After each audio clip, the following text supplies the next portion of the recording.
하나님이 우리에게 원하시는 삶이 어떤 삶인가, 그런 삶을 살려면 먼저 우리가 이해를 해야 되겠죠.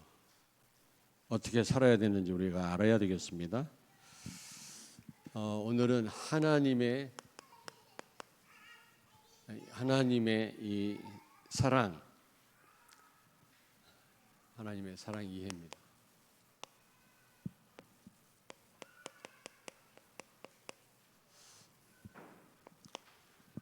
사랑은 하나님을 얼마나 사랑하느냐, 깨달음에 달렸다고 그랬잖아요. 깨닫는 만큼 그 하나님을 사랑하는 사랑의 정도가 달라집니다.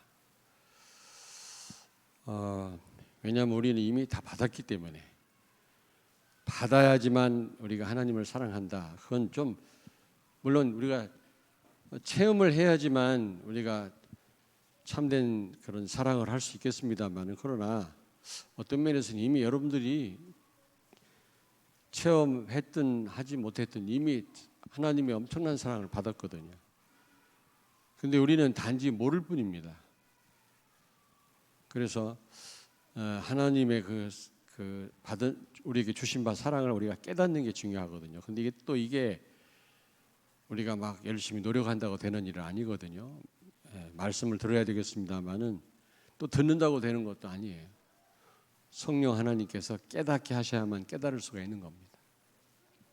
고린도전서 2장 11절 12절에 보니까 성령의 도움이 없이는 하나님의 말씀을 깨달을 수가 없다 그랬거든요.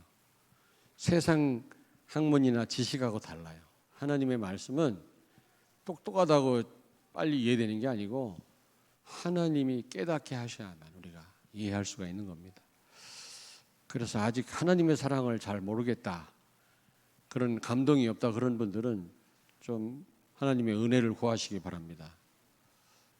정말 하나님의 그 사랑을 더 깊이 깨닫게 해달라고 여러분이 은혜를 사모한다면 하나님이 어떤 사건을 또 만들어서라도 하나님의 사랑을 깨닫게 하실 것입니다.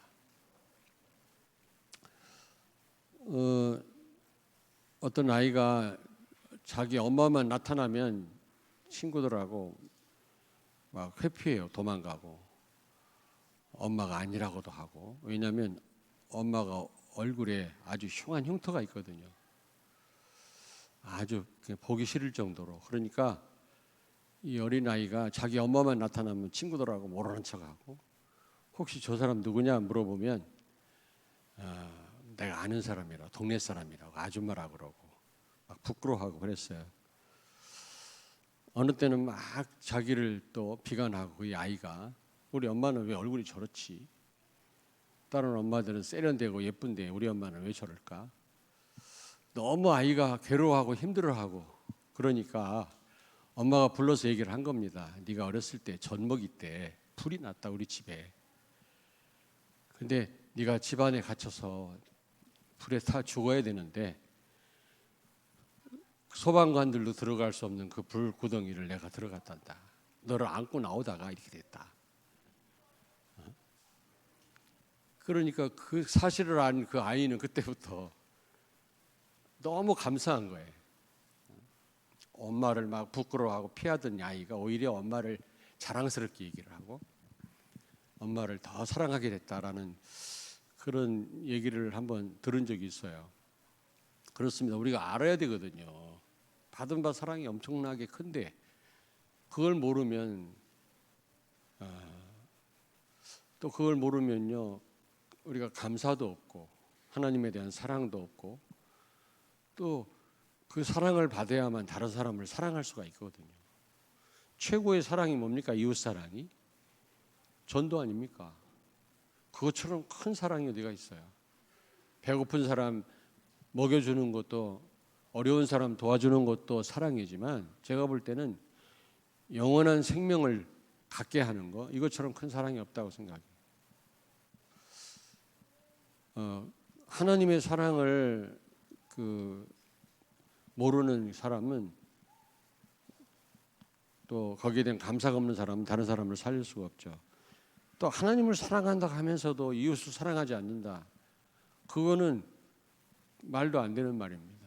하나님의 사랑은 반드시 이웃 사랑으로 표현되고 나타납니다.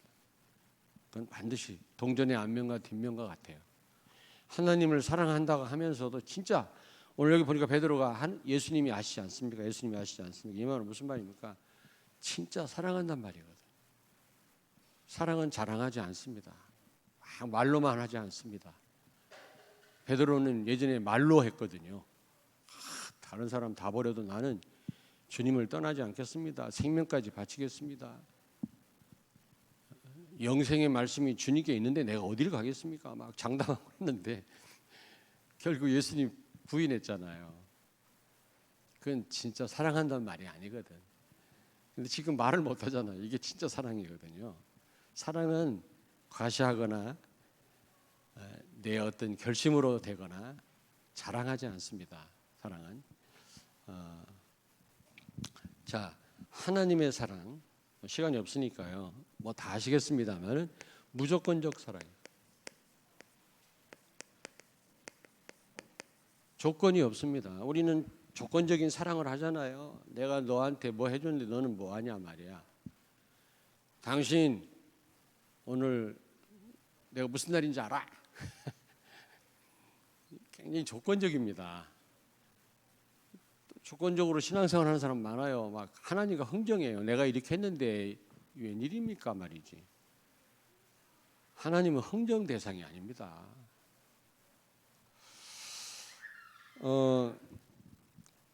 다시 말하면 이 사랑이란 말은 우리를 무조건적으로 선택했다 그 말이에요.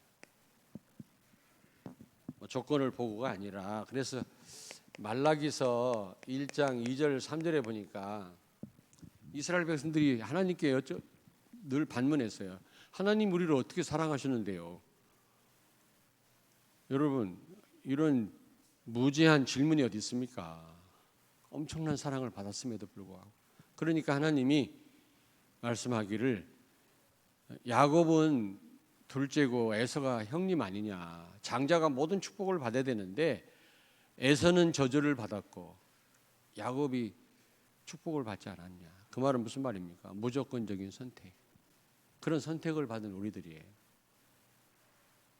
하나님 기쁘게 할 만한 구석이 1도 없습니다. 우리가. 그렇지 않습니까? 그놈이 그놈이라고 뭐 다른 사람보다 잘난 점이 나한테 있습니까? 위에서 볼 때는 다 똑같아요. 그렇잖아요. 비행기에서 보니까 뭐 집 다 똑같이 보이더라고. 다 우리가 그런 인간들이라고. 특별해서가 아닙니다. 우리가 착각하면 안 돼요. 무조건적인 사랑을 받은 사람들이에요. 에베소서 2장 8절에 그 은혜로 인하여 믿음으로 말미암아 구원을 얻었나니 이는 우리에게서 난 것이 아니요 하나님께서 난 것이니라. 자랑치 못하게 함이니라 그랬거든요. 여러분 사실 믿음도 하나님 주신 거고요. 믿음 이전에 하나님이 은혜를 베푸셨다 그 말이에요. 무슨 얘기인지 알겠습니까? 이런 사랑을 받았어요.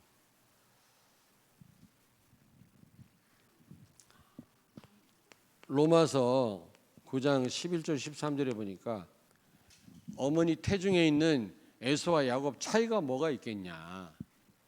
아니 뱃속에 지금 어머니 그 태중에 착상되어 있는 그 쌍둥이가 무슨 차이가 있어요? 태어나면 차이가 있겠죠. 이렇게 생기고 저렇게 생기고 크고 작고 차이가 좀 있겠습니다만은 땡깡을 부리고 땡깡 말 잘 듣고 그런 차이가 있습니다만은 태중에 있는데 무슨 차이가 있어요? 근데 하나님은 야곱을 사랑했고 에서를 저주하였다 그랬거든요. 무조건적인 선택이에요. 차이가 없는데 하나는 버림받고 하나는 선택받았고 우리가 그런 선택을 받은 무조건적인 하나님의 사랑을 받은 그런 신분이에요. 알겠습니까? 아멘. 그리고 여러분들 하나님의 사랑은요 십자가의 사랑이에요. 십자가의 사랑을 받았다. 이 말은 무슨 말입니까? 예? 하나님은 희생적인 사랑을 베푸셨단 말이죠. 자기를 희생하면서. 어떻게 해요? 죽기까지. 아니, 우리가 다른 사람을 위해서 헌신하고 희생할 수도 있지만 목숨 내놓고까지 희생하기, 이게 쉬운 일입니까? 이게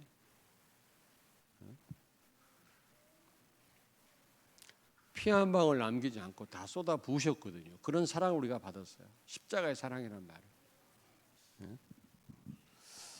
요한복음 3장 16절에 하나님이 세상을 이처럼 사랑하사 독생자를 주셨으니, 독생자까지. 제가 늘 비유 들었잖아요. 비유 그만할까? 잠자는 강도가 들어와 잠자는 자녀 해치려고 하면 너 살려줄게, 저 자녀를 내가 맘대로 할게, 그러면은 맘대로 해라 할 부모가 있겠어요? 나를 죽여라 그러지. 자녀 머리카락 하나 건들지 못하게 하는 것이 우리 부모의 심정인데, 하나님은 독생자 그리스도를 십자가에 죽기까지 내어주셨다니까. 이게 얼마나 큰 사랑입니까? 안 그래요? 하나님 자신이 십자가에 죽으신 겁니다. 이런 사랑을 우리가 받았다니까. 간접적이지만 아마 이삭은 모리아산에서 그걸 깨달았을 것입니다. 저 양 때문에 내가 살았구나. 오실 메시아가 대신 죽으심으로 우리를 구원하시겠구나. 이걸 어렴풋 아마 깨닫고요. 그는요, 그 믿음의 조상이 되었고, 어떻게 했어요? 그는요 100배의 축복을 받고 오직 예수가 됐는데, 우리는 이미 예수님이 성취하시는 십자가에 죽으시고 부활하시고 이미 성취된 그 십자가의 사랑을 이미 받았는데도 불구하고 여기에 대한 감동이 없다, 그러면 안 되잖아요. 그리고 세 번째는 완전한 사랑이죠. 뭐 부족한 사랑이라든지 뭘 좀 보태야 되는 그런 사랑이 아니에요. 무슨 얘기인지 알겠습니까? 뭔가 만족이 없다, 그건 이 사랑을 못 깨달은 겁니다. 늘 불평하는 사람이 있어요. 맨날 입에 불평을 달고 살아요. 그런 사람 보니까 수명이 짧더라고. 무슨 얘기인지 알겠어요? 맨날 불평하는 사람 꼭 뭔 사고 나서 죽더라고, 내가 보니까. 아니, 겁주는 게 아니라 사실이에요. 말에 씨가 있어요. 로마서 8장 32절에 그의 아들 그리스도와 함께 모든 것을 은사로 주시지 아니하였느냐. 예수님과 함께 다 주셨어요, 여러분. 아니, 아들까지 십자가에 내어주신 하나님 뭐가 아까워서 안 주셨겠어요? 여러분에게 그리스도와 함께 모든 축복 다 주신 줄로 믿습니다. 그러니까 늘 부족하다고 생각해. 여러분이 무슨 보육원에서 자랐습니까? 매일 늘 부족하게? 예? 꼭 고아처럼 말이지, 맨날.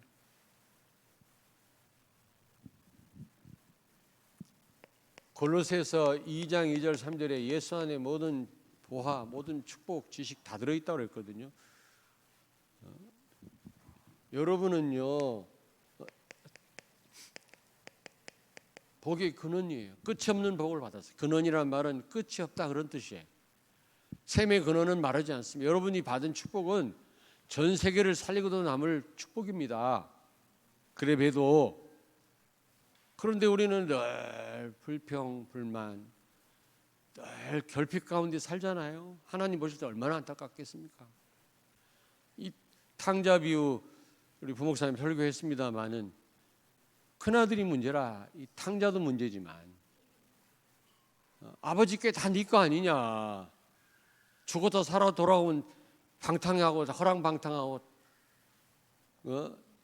다 허비하고 돌아온 그 아들을 위해서 우리 부목사님은 돼지를 잡았다고 그러는데 그런 말은 없고 송아지를 잡았어.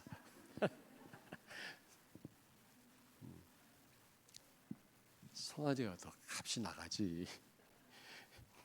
잡았는데 큰아들이 일터에서 돌아와가지고 불평불만하는 거 있죠. 나는 염소 새끼 한 마리도 안 잡아주고 말이야, 저런 놈을 저렇게 대우를 하다니. 아버지가 뭐라고 그래요? 내게 다 네 거 아니냐. 죽었다 살아 돌아온 동생 아니냐. 다 가졌음에도 불구하고 꼭 큰아들 같은 심보를 갖고 있어. 우리가 맨날 부족하대. 우리 집은 우리 아버지가 가난해서 이것도 없고 저것도 없고 맨날 이러고 있어요. 그런 렘넌트가 어떻게 시대를 살립니까? 어떻게 다른 사람을 복되게 할 수 있습니까? 내 코가 석자인데.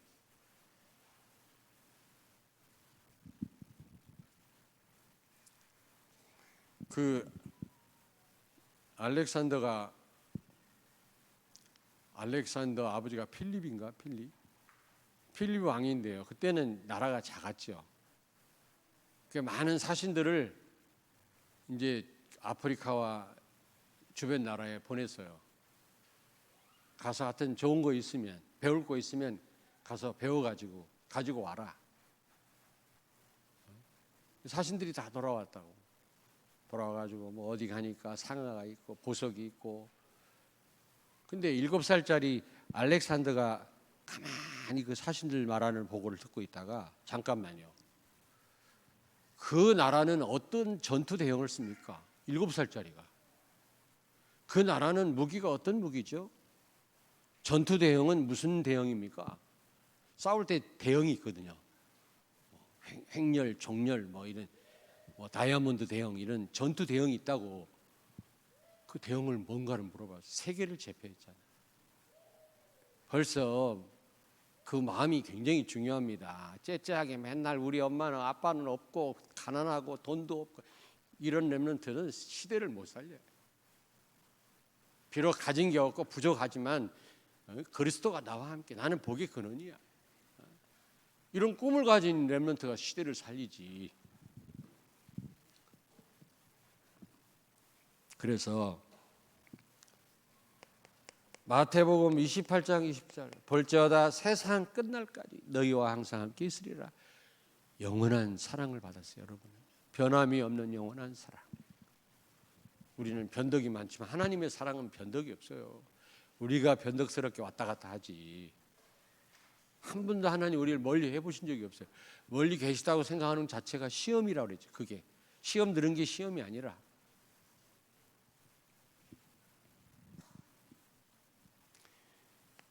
여러분 요한복음 3장 16절 우리에게 영원한 생명을 주셨어요. 영원한 생명. 내가 신장을 이식해서 잠깐 생명을 유지하는 것도 귀한 일이고 감사한 일이고 말이지 잊지 못할 일인데 영원한 생명을 얻었다니까.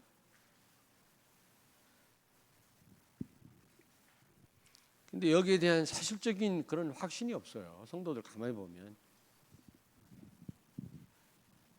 그래서 다윗은요 시편 23편 1절에 여호와는 나의 목자신 내게 부족함이 없다. 이 사랑을 알기 때문에 그는 그 열악한 상황에서도 만족했어요. 영원한 사랑을 받았으니까, 영원한 생명을 얻었으니까. 그 3,000명 군대가 사울의 군대가 죽이려고 했는데 여러분 악한 깡패가 2명만 여러분 따라다녀도 말이죠. 아니 2명 필요 없어. 1명만 따라다녀도 잠을 못 잘 텐데 말이에요. 3,000명 군대가 따라다니는데도 이런 고백을 할 수 있었단 말은 하나님의 완전한 사랑에 대한 확신이 있었다니까. 그걸 알았고요. 옆에 있는 분한테 말씀하세요. 걱정할 것 눈곱만큼도 없습니다.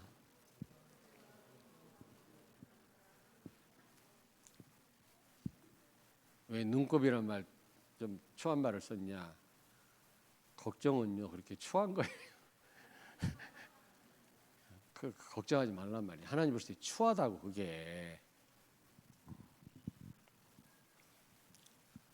네 번째, 여러분 다 아시는 거지만 죄인을 사랑하셨어요. 이거 부적격자죠. 부자격자를 사랑하셨어요. 응? 안 그렇습니까? 잘 아시죠? 로마서 5장 8절에 우리가 아직 죄인 됐을 때 그 앞에 보면 7절 보면 의인을 위해서는 죽을 수도 있다 가끔. 그것도 드문 일이에요.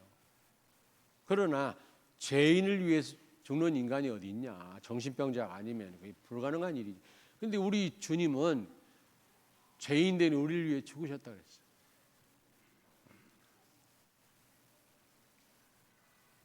그리고 말로만이 아니에요. 정말 죽으심으로 우리에 대한 하나님의 사랑을 확증하셨느니라. 우리는 얼마나 공수표를 많이 날립니까? 말로만 약속하고 안 지키고. 특별히 데이트하는 젊은 사람들, 난 너를 사랑해. 결혼해봐.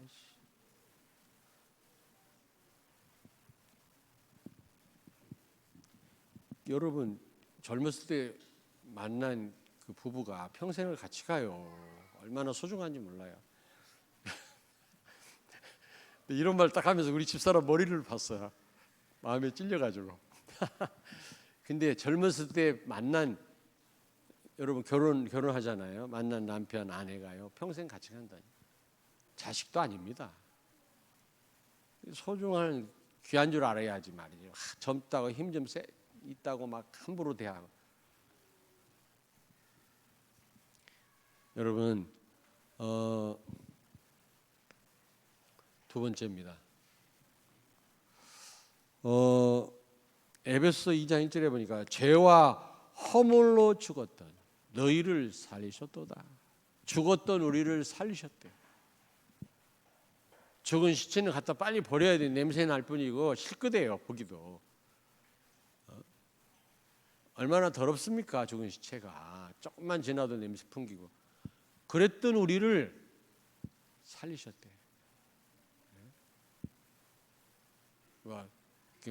우리가 원래 훌륭한데 조금 우리를 어떻게 손을 보셔가지고 더 훌륭한 사람으로 만들었단 말이 아니라 죽은 시체였다니까. 썩은 냄새가 풍기는 그런 사랑을 받았어요. 다섯 번째로 우리를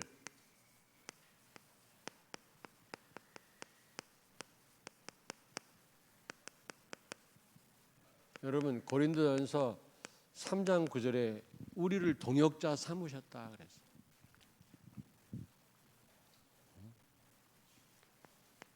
마가복음 16장 20절에 제자들이 복음 전할 때 하나님이 함께 역사하셨다 그랬어요.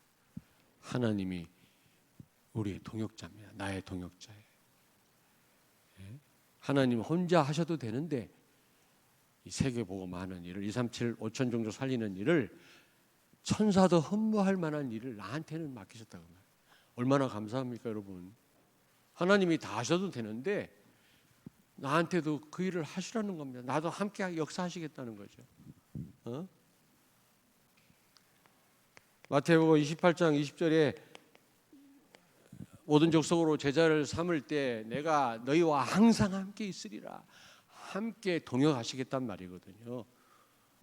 얼마나 감사한 일이에요. 하나님의 일에 나를 쓰시고 계시니 얼마나 감사해요. 여러분, 하나님이 나를 쓰시는구나 제일 확실하게 확인할 수 있는 것이 바로 전도입니다. 전도가 되어질 때 하나님 나를 쓰시는구나. 모자라는 나를. 저는 뭐 기도해서 응답하고 말씀 성취돼도 저는 그런 걸 확인하지만 나는 언제 하나님이 나와 함께 하신다는 걸 언제 많이 체험했냐면 전도 현장이에요. 전도 현장. 정말로 하나님이 나를 쓰시는구나 기쁘더라고. 전도가 되어질 때.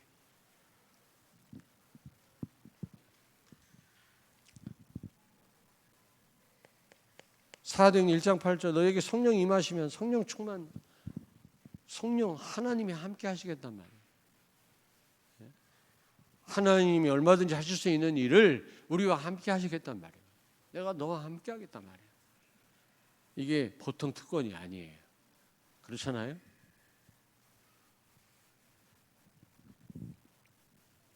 여러분들이 이 하나님과 함께 세계 복음화할 이런 축복을 여러분이 받은 줄로 믿습니다.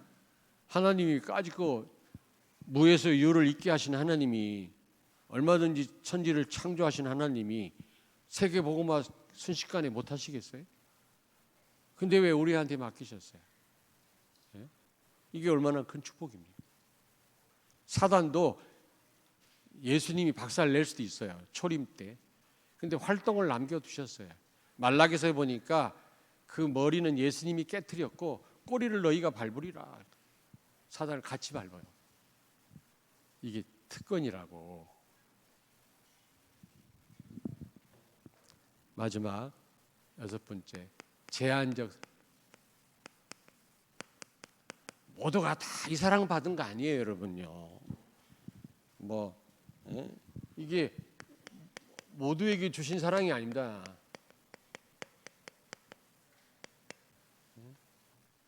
여러분이 받은 이 사랑은 여러분만 받은 이 아주 특별한 사랑이에요. 특별한 사랑이에요. 칼빈의 5대 교리 가운데 제한적 속죄라고 있잖아요. 다 죄 용서 받은 게 아니라는 거죠. 제한적이라는 거지.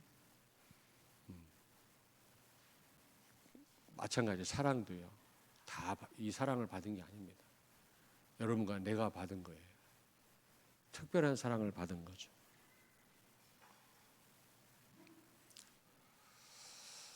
그래서 여러분은 하박국 3장 17절 하박국 선지자의 고백처럼 그런 고백이 있어야 됩니다. 외양간에 소가 없고 밭에 곡식이 없고 무화과 나무 열매가 없고 포도나무 열매가 없다 할지라도 나는 여호와로 인하여 기뻐하고 그 베풀어 주신 그 사랑으로 인하여 나는 감사하노니 그랬거든요. 여러분, 어떤 환경 때문에 그는 감사하고 기뻐했던 게 아니죠. 하박국 선지자는. 그리고 많이 내가 갖고 못 갖고 그것 때문에 감사했던 게 아니에요. 하나님의 그 사랑 자체, 그거에 그는 감사하고 감동했던 겁니다. 우리가 그래야 돼요. 사랑이 부족합니까? 뭘 또 받아야 됩니까? 눈에 보이는 증거가 와야, 증거가 오면 기분 좋지. 이해를 합니다만 그래야만 우리가 하나님을 사랑하고 감사를 하고 그래야 되겠습니다. 그런 수준. 바울은요, 복음 때문에 이런 사랑받아서 감사했어요. 바울요. 그랬잖아요. 근데 이 복음 전하는 일을 맡겨서 사도로 부르신 것을 감사해요. 근데 더 감사했던 것은 복음 때문에 얻어맞는 거, 복음 때문에 옥에 갇히는 거, 죽을 뻔한 거, 이걸 더 감사했어요. 이 정도 수준은 돼야지.